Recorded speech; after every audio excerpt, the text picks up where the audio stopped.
Louvado seja o nome do Senhor Jesus. Ainda em pé, vamos cantar aquele que se transformou no verdadeiro hino, né, de missões no Brasil. Eu vou pedir aí para que a Carol, né, localize aí, seja missionária. E eu vou pedir que todos acompanhem, né? Vamos cantar, vamos alegrar nossa alma nessa manhã. Hoje, quando nós vamos falar com bastante profundidade aqui a respeito de missões, você vai conhecer uma realidade que você desconhecia. Então cante comigo, cante comigo. Louvado seja o nome do Senhor Jesus.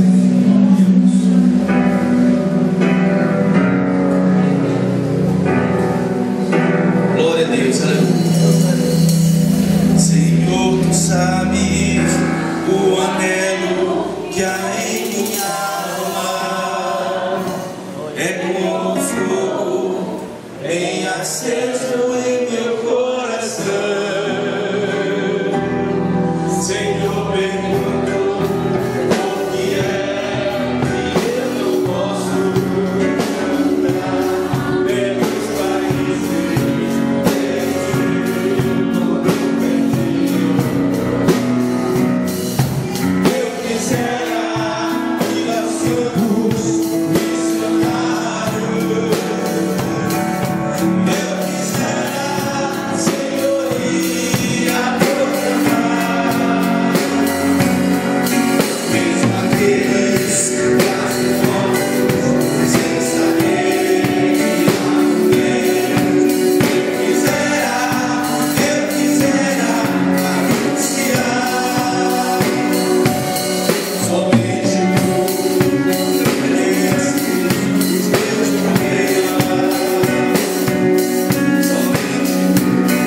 Senhor, me ajudará. Porque sei que te irei, Senhor, aonde tu ordenares.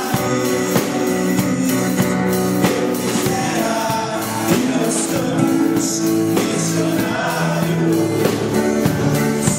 Eu quisera, Senhor, ir a proclamar,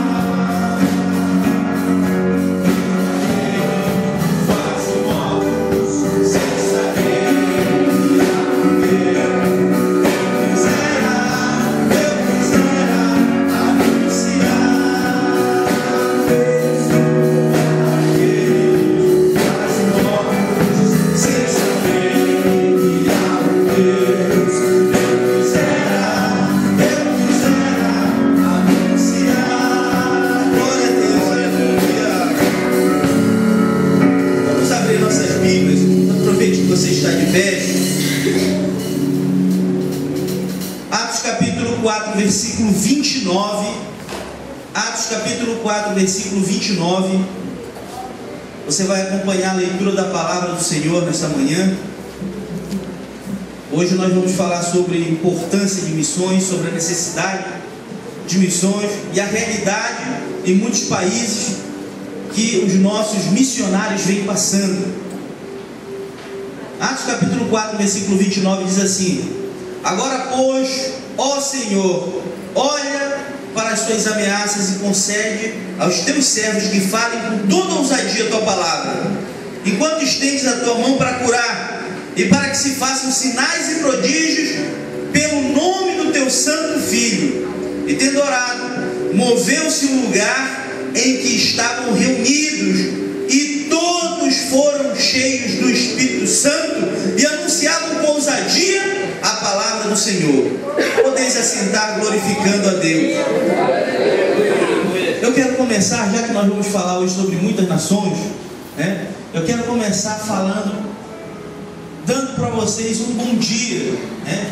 Dizendo para vocês: tenha um ótimo dia e a paz do Senhor. Amém. Tá? Mas eu vou falar isso em muitas línguas, para que você conheça um pouco a respeito de cada língua, né? Em inglês se fala: tenha um bom dia e a paz do Senhor, assim: good morning, have a nice day, the peace of the Lord, né? Em alemão se diz Guten Tag, Guten Tag, diferentes redes. Tá? Em árabe, se diz assim: Yonjaye Lekudion Ravin Salem Barun. Em japonês se diz Tenka no Yoshi Subarashi Shinoreiwa.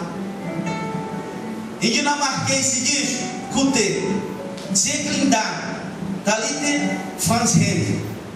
Em latim se diz Chiesa Chiesmana Pax Domini. Em italiano, Bom giornata Ramon Grandiano, La Paz del Senhor. Em espanhol, Bom dia Tiena Grandia, La Paz del Senhor.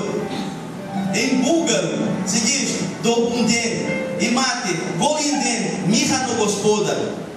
Em francês se diz Buongiorno, La Pax del Senhor. Em grego se diz Climera, Enchu, Mesmera, Tuquírio. Em russo, Dobrandin, Vlinkindin, Mir no Gospoda. Em sueco, para terminar, em chinês, Hawitz, Weidadaitz, Haipichu. Em sueco, Brodok, Stronadog, Fred Hanshend. Enfim, em todas as línguas, né? Tenha um bom dia na paz do Senhor. Louvado seja Deus. Eu quero iniciar essa minha palavra falando o que o texto diz, como a nossa igreja começou. Há poder na palavra do Senhor. Há poder na palavra do Senhor. A nossa igreja começa na descrição de Atos capítulo 4, em meio a um grande movimento. E infelizmente não é o que nós estamos vendo. Eu vou falar um pouco a respeito do modelo da igreja primitiva como modelo de missões. Sabe, hoje muito se valoriza o estudo secular, a cátedra, doutorado, pós-graduações, seminários avançados. Mas se você não tiver uma vida de oração e unção na tua vida, de nada vai adiantar. Louvado seja o nome do Senhor. O inimigo, ele não tem medo de diploma universitário. Ele não tem medo de conhecimento secular e nem de paletó caro. Mas quando chega o irmão, muitas vezes aí é analfabeto, mas com poder e a unção na sua vida, ele diz: sai demônio, ele se arranca daí, sai correndo, porque ele tem medo, porque ele tem aquela vida de unção. Louvado seja o nome do Senhor. A igreja, nós vivemos um momento extraordinário dos avanços em toda a ciência, na tecnologia, no conhecimento, na filosofia. Vivemos a era mais avançada da humanidade. Se nós formos relembrar como era o telégrafo, depois o rádio, depois a TV preto e branco, a cores, depois os avanços que nós tivemos com a internet. Antes, para que uma informação chegasse da Europa, atravessando o Oceano Atlântico até os Estados Unidos, demorava quase 2 ou 3 meses. Hoje, uma informação chega com um clique no computador, na rede mundial de computadores. Estamos conectados, estamos vendo tudo o que acontece no mundo todo. Mas mesmo assim, vivemos uma obscuridade espiritual em muitos países. Eu vou lhe dar um dado que talvez você desconheça, mas 3,5 milhões de pessoas no mundo nunca ouviram a palavra Jesus. Sabe o que significa isso? Metade da toda a nossa população mundial, metade dos 7 bilhões de seres que habitam o nosso planeta, nunca ouviram uma pregação, nunca ouviram o Evangelho, nunca ouviram o nome Jesus Cristo. Se você chegar em muitos países e tentar pregar a palavra, eles vão até mesmo desconhecer e perguntar: quem é esse Deus que eu nunca ouvi falar? Em países como a Índia, onde há aproximadamente 500 mil deuses, imagine só falar sobre mais um Deus, onde se adora tudo. E eu vou mostrar imagens aqui para vocês, né? No cântico que nós fizemos aqui no início, aquela imagem daquele homem segurando aquela vaca vestida, todos viram aqui, representa o homem distanciado de Deus. Ele acredita que aquela é a reencarnação da sua esposa, e ele cuida daquela vaca como se fosse uma pessoa, veste, né? Você viu como é que ela está toda ornada com roupas?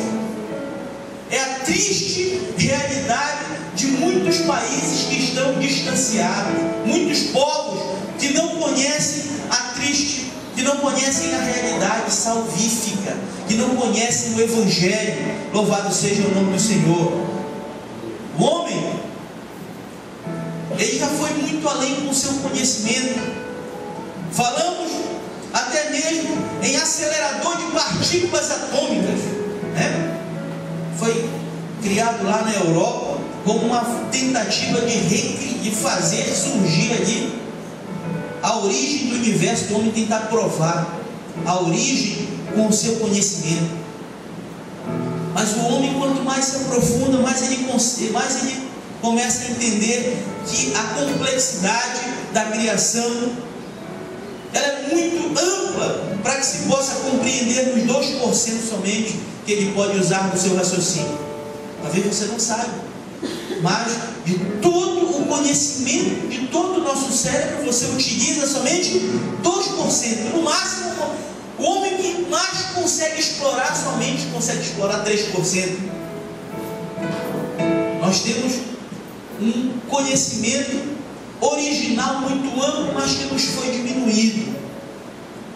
O homem muitas vezes tenta encontrar a solução para os seus problemas não em Deus, mas em suas vãs teorias. Nós vivemos em tempos do fim, como diz Daniel capítulo 12. Estamos no fim.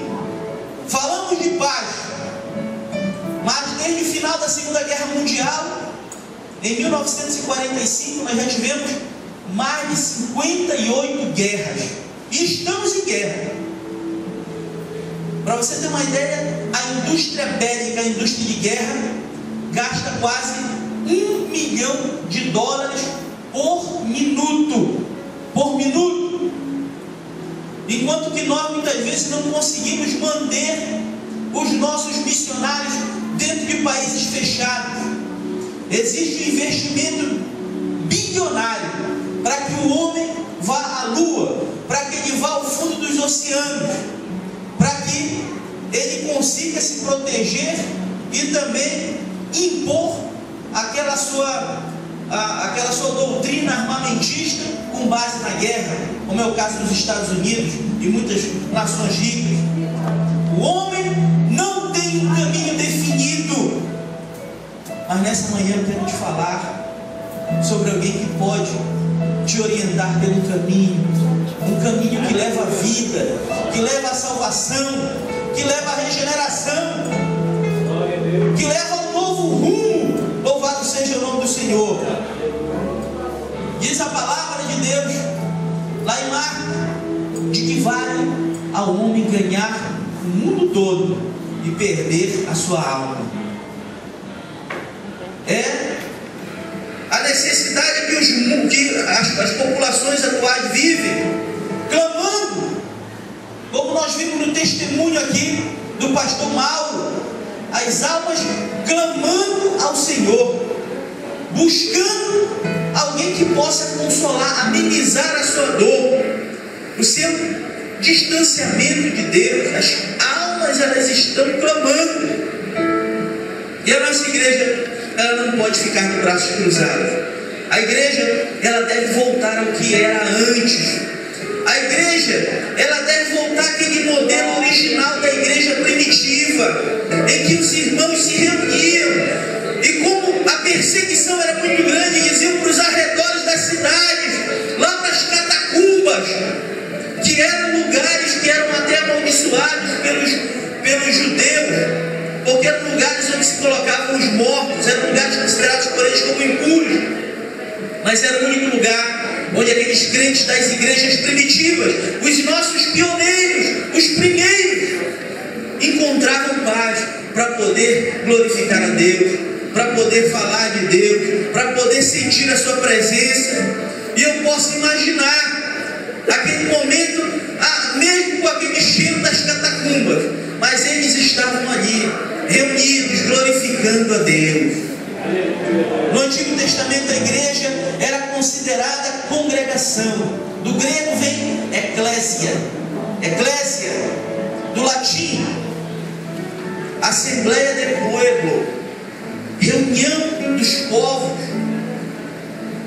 A igreja ela surge num grande movimento e que mesmo em meio à maior perseguição, ela não parou de crescer. Quando o período de maior perseguição foi o período em que mais a igreja cresceu. E como disse aqui o pastor Theo ontem, crente é assim, né? É igual um pandeiro, né? Quanto mais você bate, mais ele faz barulho. E eu digo mais, crente, a igreja também é igual massa de padeiro. Quanto mais você bate, mais ela cresce, né? E foi assim nos primórdios da igreja primitiva. Quanto maior era a perseguição de Nero, Nero mandou atirar fogo em metade de Roma e depois jogou a culpa dos cristãos para jogar a ira do povo contra aqueles primeiros cristãos. E mesmo assim, a igreja não parava de se multiplicar. Talvez até mesmo isso tenha sido feito, tenha surgido como parte do plano de Deus de multiplicar. Porque quando ele batia aqui, se multiplicava. Dali espalhava cristãos para todo lugar. E cada um ia como um missionário, né? O efeito foi exatamente o contrário, o efeito bumerangue, né? Ele tentou acabar, mas o efeito foi multiplicador. E nós olhamos como igreja atual com muita preocupação, porque a igreja primitiva, uma característica marcante é que ela buscava a presença do Espírito Santo. Ela buscava a presença do Espírito Santo. O Pentecostes, que nós lemos em Atos capítulo 4, se iniciou ali um grande movimento com mais de 3.000 pessoas que foram batizadas. Surgiu com oração, surgiu com muitas pessoas envolvidas e querendo pregar e falar a palavra de Deus. Irmãos que foram perseguidos e muitos deles foram mortos ali no início da igreja primitiva.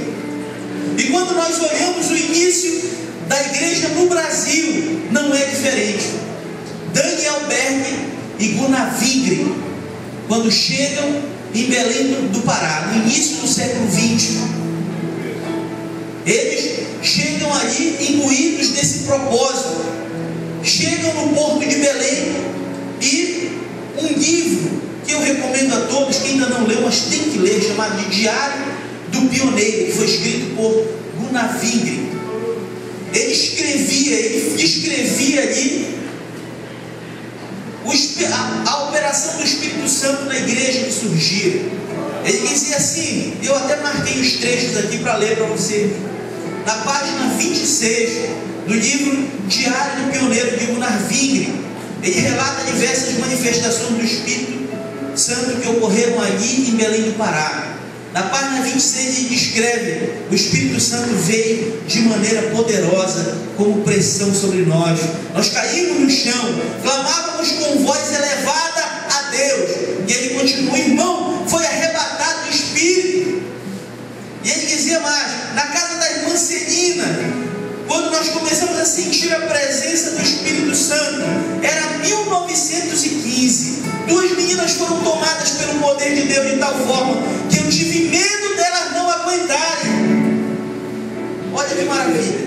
E ele continua na descrição na página 75. Ele diz assim: enquanto eu estava orando, um homem foi levantado, flutuando bem alto no chão, pelo poder do Espírito Santo. Glória. Veja que coisa maravilhosa. Aleluia. Veja como era que Deus operava. E por que é diferente hoje? Por que tem que ser diferente hoje? É a pergunta que eu quero te fazer. A Bíblia ela registra a vida e a determinação de muitos missionários, especialmente da vida de Paulo. Mas muitos que vieram depois deles e que foram muito perseguidos, como John Wesley, como John Hus, que foi queimado numa praça, e quando ele estava sendo queimado, ele erguia os braços e dizia: entrega minha alma em ti. Te agradeço, Senhor, por poder dar o máximo de mim, por poder me envolver ao máximo na tua obra, e agora estou indo ao teu encontro. Olha que maravilha. Deus, aleluia. Morriam queimados, mas não negavam a palavra. Os crentes da igreja primitiva eram destroçados nas arenas para servir de espetáculo, aquele espetáculo sangrento às custas dos nossos irmãos primitivos, mas eles não negavam a palavra. Glória a Deus. Morriam despedaçados pelas feras, Verdade. morriam na espada dos gladiadores, mas morriam com as mãos erguidas, dizendo: eis-me aqui, Senhor. Aleluia. Louvado seja o nome do Senhor Jesus Cristo. A igreja primitiva, ela tinha e vivia uma vida de oração. É uma segunda característica. Além de buscar o Espírito Santo, a igreja primitiva tinha e vivia uma vida de oração. Que não há que se falar, irmão, em missões sem oração.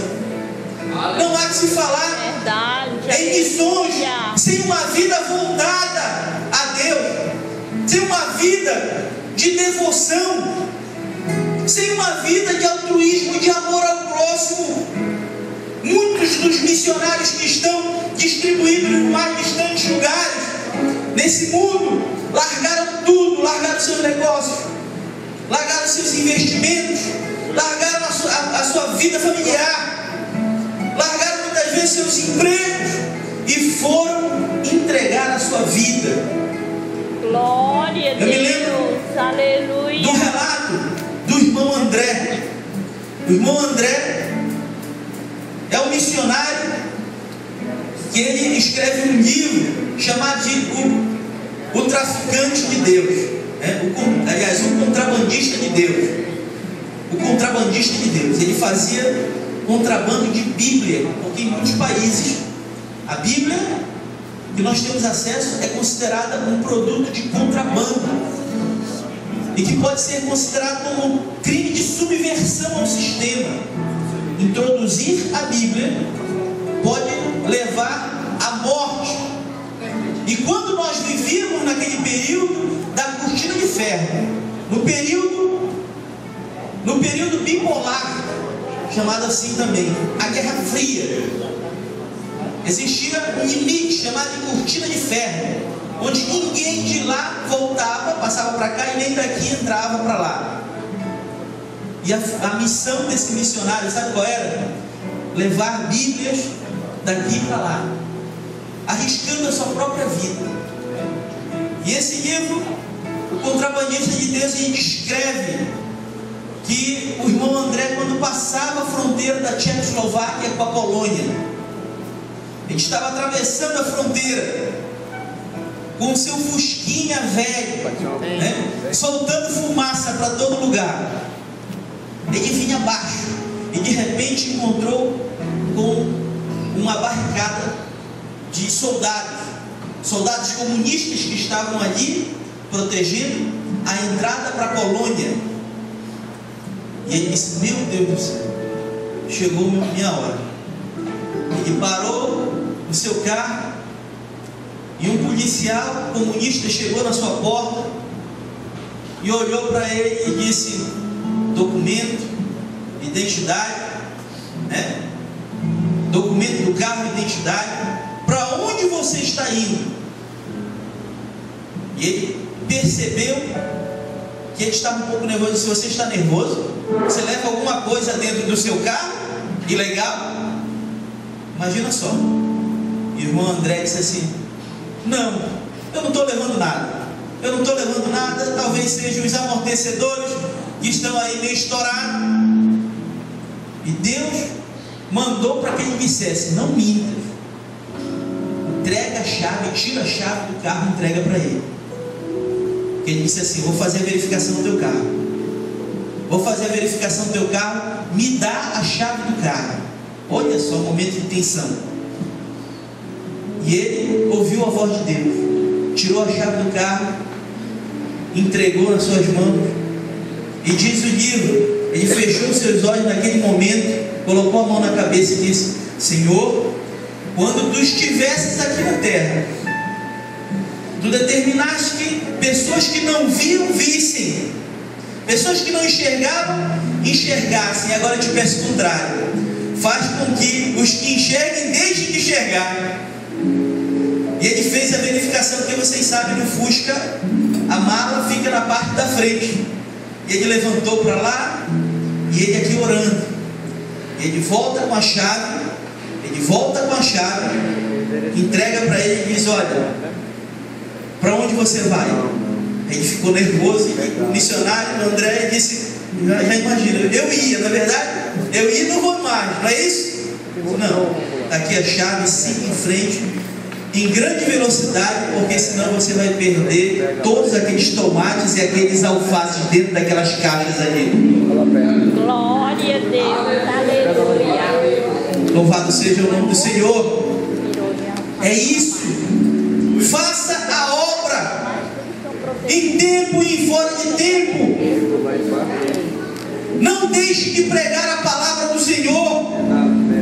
Quem já leu aquele livro, A História do Avivamento da Rua Azusa, de Franklin Barnett, né? Sabe que o autor, ele foi testemunha ocular de tudo que aconteceu no início, por onde tudo começou, nesse novo momento do Evangelho, ali na Rua Azusa, nos Estados Unidos. E uma reportagem daquela época, uma reportagem crítica, ela serve até mesmo de embasamento hoje para nós, porque nos mostra como é que a sociedade via e o que estava acontecendo lá na Rua Azusa. E eu trouxe um trecho desse jornal aqui para ler para vocês. Olha o que o jornal descreve que estava ocorrendo lá na Rua Azusa. Um jornal criticando. Lembre-se que nós vivíamos no período do auge da discriminação racial nos Estados Unidos, né? Dizia assim o jornal: havia uma vergonhosa mistura de raças. Eles clamavam e faziam grande barulho o dia inteiro e a noite adentro. Corriam, pulavam, tremiam todo o corpo e gritavam com toda a sua voz. Faziam rodas, tomavam sobre o assoalho coberto de serragem, sacudindo-se, esperneando e rolando no chão.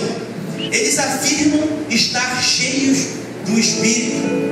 Eles têm um caolho analfabeto e negro como seu pastor e pregador, que fica de joelhos a maior parte do tempo. Não fala muito, mas às vezes pode ser ouvido gritando: arrependei-vos, porque é chegada a hora. Então permanecem na mesma atitude de oração o dia inteiro. Eles cantam repetidas vezes a mesma canção: o Consolador está chegando. Olha que maravilha. Glória. É essa a descrição, né? Foi assim que a nossa igreja surgiu. E ela não pode se descaracterizar. Nós não podemos perder a nossa identidade. Nós temos uma identidade de pentecostais. Nós temos uma identidade de verdadeiros missionários.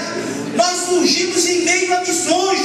E com missões vamos continuar vivendo e crescendo. Essa é a história da nossa igreja. Glória a Deus. Essa sim é que nós devemos seguir. Louvado seja o nome do Senhor. Nós precisamos buscar essa unção dos nossos pioneiros.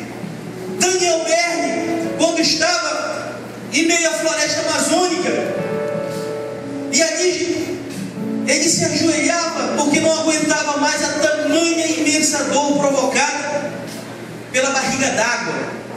E quando ele se ajoelhava ali nos pés de uma imbaúba, ele dizia: só ele e o Senhor, meu Deus eterno, tu não me trouxesse de tão longe para morrer aqui, no meio dessa floresta, distante de todos.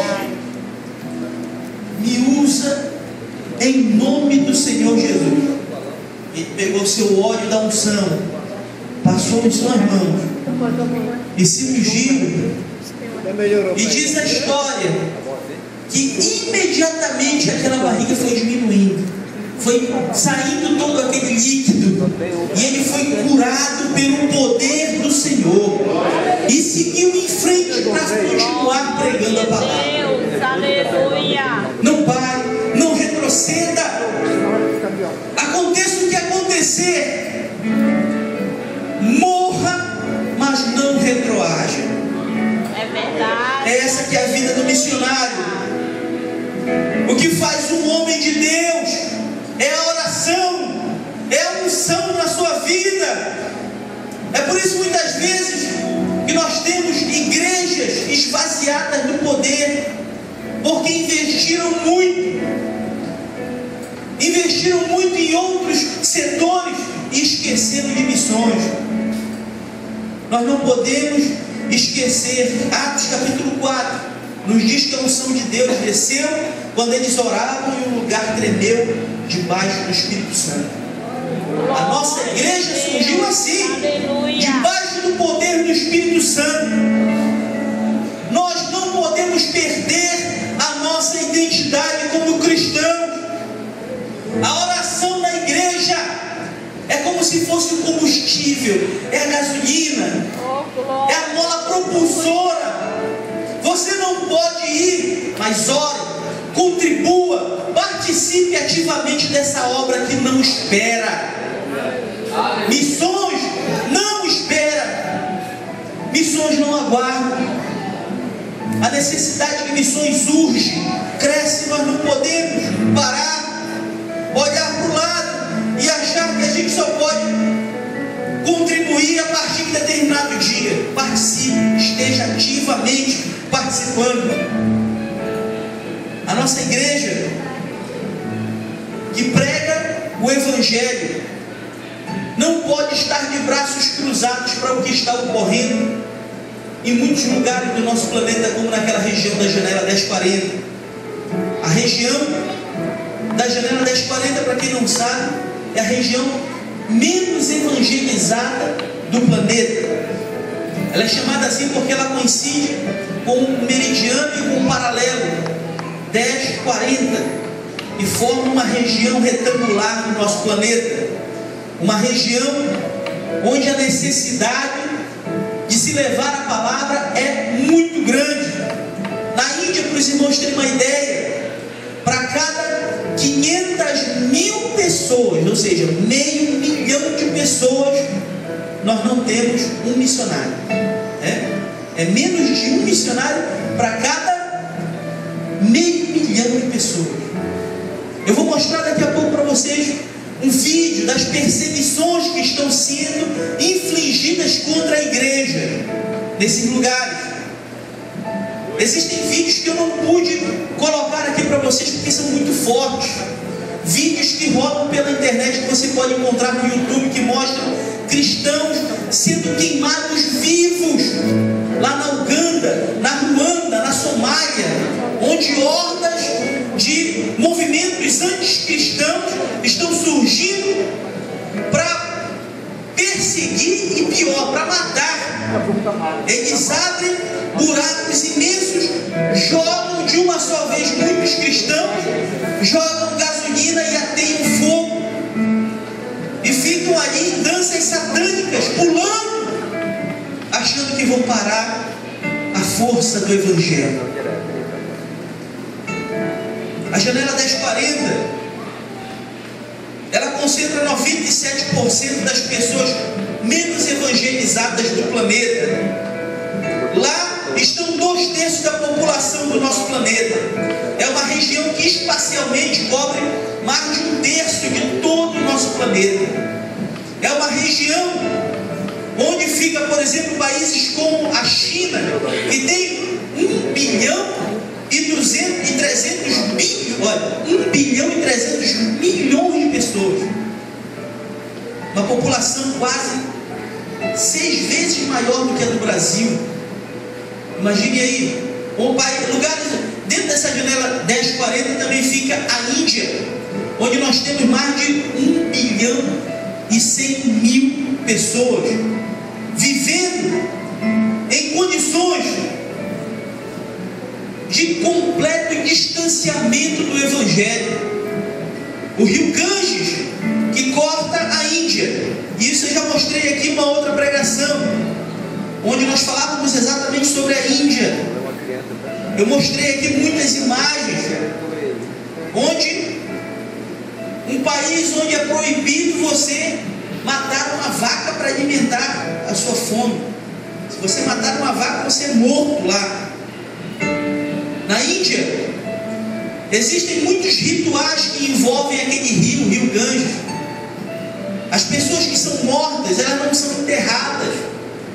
Elas esperam ali dias, muitas vezes com seus corpos apodrecendo, para serem colocadas ali, serem, como eles dizem, dedicadas ao rio Ganges. Pessoas, crianças, idosos estão ali tomando banho, bebendo daquela água, escovando o dente, e corpos podres estão ali boiando. Muitas aves estão ali comendo as vísceras, e eles acreditam que aquilo é um ritual de purificação. Na Índia existe um templo de adoração ao deus rato, chamado de Templo de Carne Mata. O Templo de Carne Mata é o templo de adoração ao deus rato, onde você entra, e uma área maior do que esse templo que nós estamos aqui, ornada com detalhes em ouro na sua entrada, onde você tem que tirar as suas sandálias para poder adentrar naquele templo. E ali o seu pé se mistura com fezes e urinas de rato.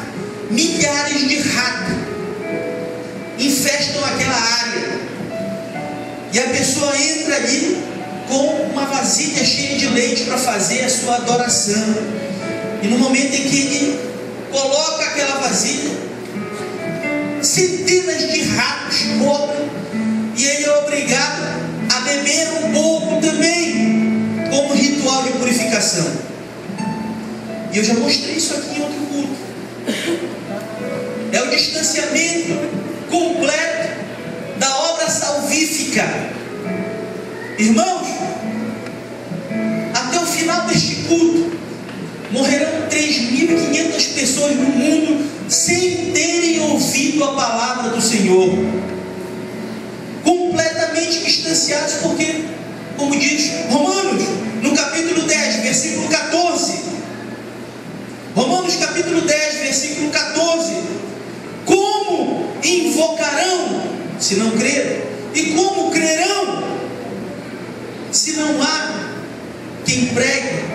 E como pregarão se não forem enviados? Como diz a palavra: bem-aventurados os pés daqueles que anunciam a paz, daqueles que anunciam as boas novas. É necessário, irmãos, nós compreendermos a necessidade que existe na obra, a necessidade premente, urgente. Países onde é proibido professar a palavra do Senhor, como na China, onde se uma pessoa for pega lendo a Bíblia ou tentando introduzi-la, pode mesmo até mesmo sofrer prisão perpétua. A China, pastores e evangelistas são detidos todos os dias por tentarem simplesmente pregar a palavra do Senhor.